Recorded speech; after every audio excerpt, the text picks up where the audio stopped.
Então, meu povo, hoje nós vamos falar sobre esse livro aqui, Fogo Frio, do Dean Koontz, que eu li em conjunto, em parceria com a minha amiga Bárbara, lá do canal Livros e Filmes da Barra. Então vem comigo lá depois da abertura.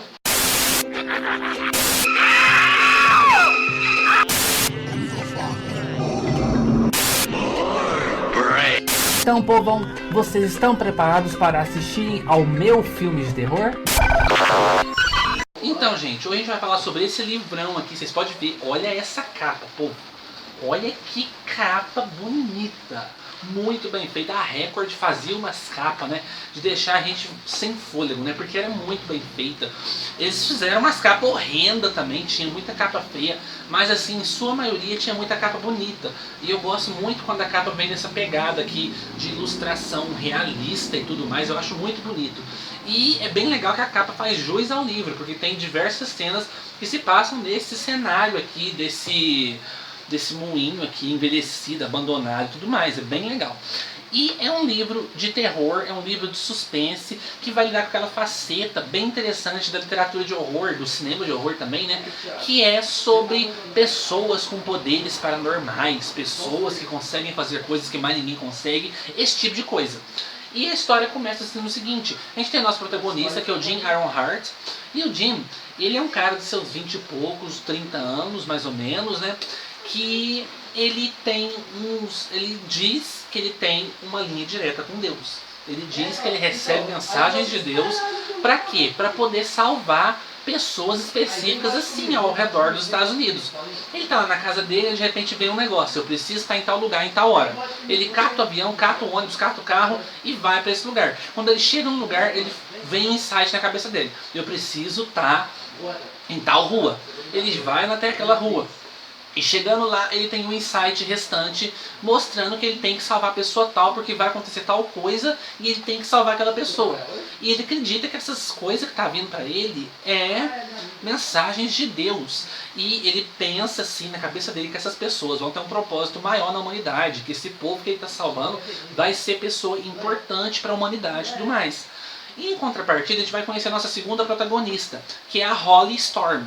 E a Holly, ela é uma jornalista que ela está enfrentando um momento difícil para ela, porque ela é uma jornalista diferente dos demais, porque ela não é aquela jornalista ainda escrupulosa, aquele jornalista assim desumano. Não, ela é muito humana, ela é muito respeitosa com a dor ali, esse tipo de coisa, diferente dos outros colegas dela. E por isso ela não recebe do jornal onde ela trabalha matérias mais importantes. Ela recebe só matériazinha que ela considera boba, que ela considera fraquinha, coisinha descartável mesmo. Então ela tá frustrada com a carreira dela, ela tá frustrada com tudo que tá acontecendo e ela tá desgostosa mesmo da vida dela de jornalista. E ela vai acabar cruzando o caminho dela com o do Jim Ironheart. Ele tá numa rua lá, ela tá passeando por essa rua, passando por essa rua, e acontece que ele dá um troncão nela assim, um encontrão com ela e salva o menininho de ser atropelado. Bem na frente dela, assim, era numa rua bem movimentada, que tinha tráfego de criança, né? Porque as crianças passavam por ali, porque era próximo à escola e tudo mais. E esse menininho, eu acho que tinha uns 10 ou 11 anos, ele tava passando por lá e vinha um carro ensandecido pra cima dele e ia, de acordo com as visões do Jim, esse menino ia ser atropelado. E acontece que o Jim salva ele e tudo mais, e a Holly fica intrigada com aquilo. Nossa, mas como que esse cara descobriu que esse menino ia ser atropelado, sendo que o carro estava lá distante e tudo mais? E a Holly vai com essa história, resolve dar carona pro Jim, porque o Jim diz que precisa ir pro aeroporto e tudo mais, e ela dá carona para esse Jim. E nesse caminho até o aeroporto, ela vai tentando extrair dele algumas coisas. Ele sempre falando que ele não quer publicidade, que ele não quer atenção para ele, que ele quer ficar silencioso. A única coisa que ela descobre dele é o nome completo: Jim Ironheart. E a história vai seguir em frente a partir daí, então, porque ela começa a investigar a vida do Jim Ironheart. E ela vai escafunchar tudo sobre a vida dele, ela vai atrás de tudo dele, começa a descobrir as coisas, descobre o lugar onde ele mora, e descobre um passado que ele teve um acidente não, um fato que marcou a vida acadêmica dele, porque ele era professor.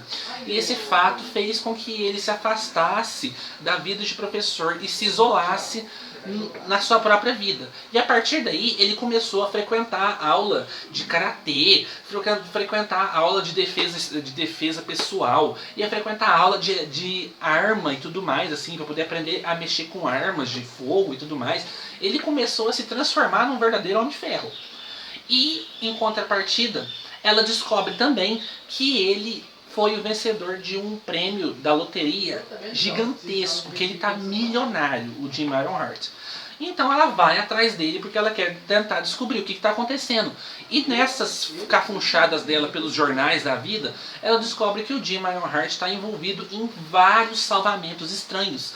Que ele salva uma pessoa aqui, fala que não quer mídia, salva outra pessoa ali, e sempre salva essas pessoas assim, bem pouco antes de acontecer uma tragédia.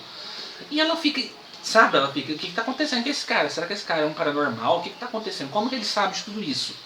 E ela vai atrás dele então, e a gente vai acompanhar a história dos dois a partir desse momento. Aí tem então várias passagens acontecendo nesse moinho aqui da capa do livro. Tem umas coisas muito estranhas acontecendo. O livro tem umas duas reviravoltas mais pro final, assim.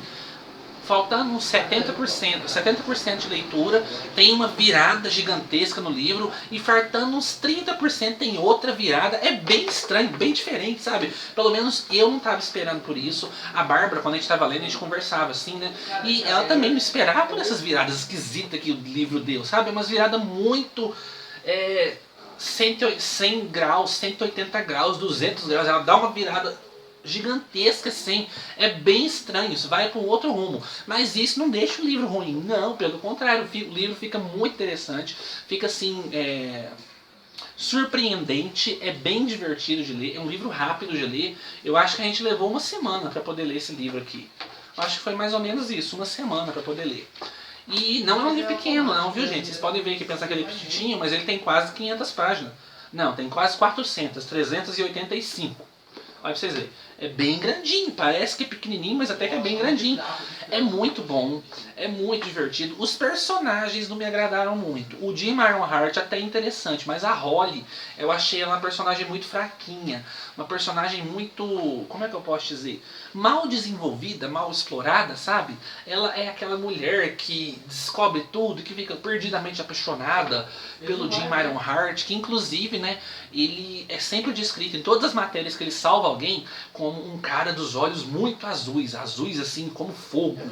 Aí é da onde vem o nome do livro, né? Fogo Frio, né? Porque ele tem aquela chama azulada nos olhos dele, né? E é até interessante que a Holly percebe assim, quando ele está obstinado, a chama arde cada vez mais forte. E quando ele está querendo ser frio, a chama fica acinzentada. É bem legal isso. E a história vai seguir com esses dois. E a Holly, eu achei muito sem graça esse negócio dela apaixonar perdidamente pelo Jim e tudo mais. Ele também dá muitos indícios de que ele tá gostando dela, mas ele quer dar uma daquele de machão que não precisa de ninguém, que é muito perigoso, que ele é muito perigoso e tudo mais. É uns personagens sem graça. O Jim eu gosto um pouquinho mais pelo fato que vai acontecendo mais pro final do livro. Aqui que eu não vou contar que é spoiler, né? Mas mais pro final do livro acontece umas coisas aqui que eu achei que enriqueceu o personagem, deixou o personagem mais interessante ao meu ver.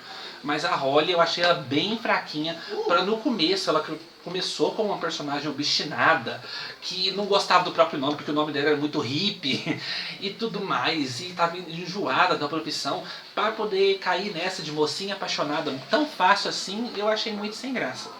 Mas ainda assim é muito bom. Tem umas passagens de pesadelo aqui, pô. Uns pesadelos esquisitos. Que esses pesadelos começam a se tornar real e começam a machucar eles na vida. Na vida real. Gente, é muito macabro isso aqui. Resumindo, é um livro muito bom, é um livro muito divertido. Eu não recomendo para quem está começando agora a ler Dean Koontz, eu recomendo outras coisas. Vai com outra coisa para ele, vai com fantasmas, vai com o Guardião, com Meia-Noite, mas não vai com Fogo Frio não, porque Fogo Frio é um livro que vai te esfriar se você for começar agora. Não é um livro ruim, mas não é um dos melhores do Koontz de jeito nenhum. É um livro assim bem divertido, é um livro bem gostoso de ler, mas não chega a ser um 5 estrelas do Koontz, não. E cá entre nós, mesmo num livro assim mais morno do Koontz, eu acho... Olha gente, eu vou jogar uma bomba aqui, mas eu acho que o Koontz escreve melhor que o King.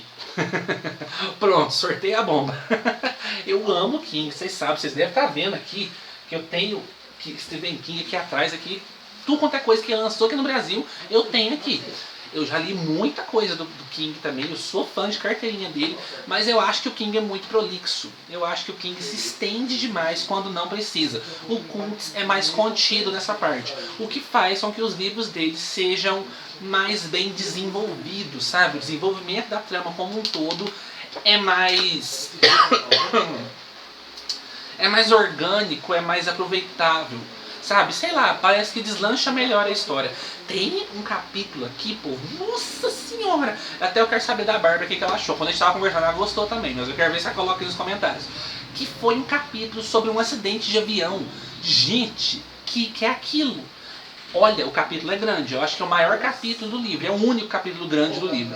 Mas o capítulo pedia espaço, pedia quantidade de páginas, porque é muito frenético, é muito angustiante, é muito tenso, é bem legal. Eu gostei demais, extremamente bem escrito. Como eu disse, o problema mesmo pra mim foi a Holly, que eu achei ela uma personagem bem fraquinha. Mas tirando isso, é um livraço, recomendo muito. E ó, já começamos o ano de 2020 com o pé direito, né? Já começando com os dois pés na porta, com um livro bom desse. Então, espero que vocês tenham curtido. Procurem esse livro que é bem legal. Vão lá no canal da Bárbara também, que ela fez resenha desse livro aqui. Se eu não me engano, ela postou no domingo. Eu não consegui postar no domingo, saiu hoje na segunda-feira. Mas tá aqui a resenha e fiquem ligados no canal, porque, povo, a gente vai voltar com um projeto aqui do canal, que é o Projeto Vampiros. E a gente vai voltar com um conto desse livrão aqui, pequenininho no tamanho, mas incrível no seu conteúdo, que é o Contos Clássicos de Vampiro. E a gente vai falar sobre o conto O Vampiro, do John William Polidori. Então, aguardo todo mundo aqui, se eu não me engano, na quarta-feira. Esse vídeo já vai sair aqui no canal, então fiquem aí ligados, tá certo, povão? Espero que tenham curtido o vídeo de hoje, deixa o dedão pra cima aí e até o nosso próximo vídeo. Tchau, tchau!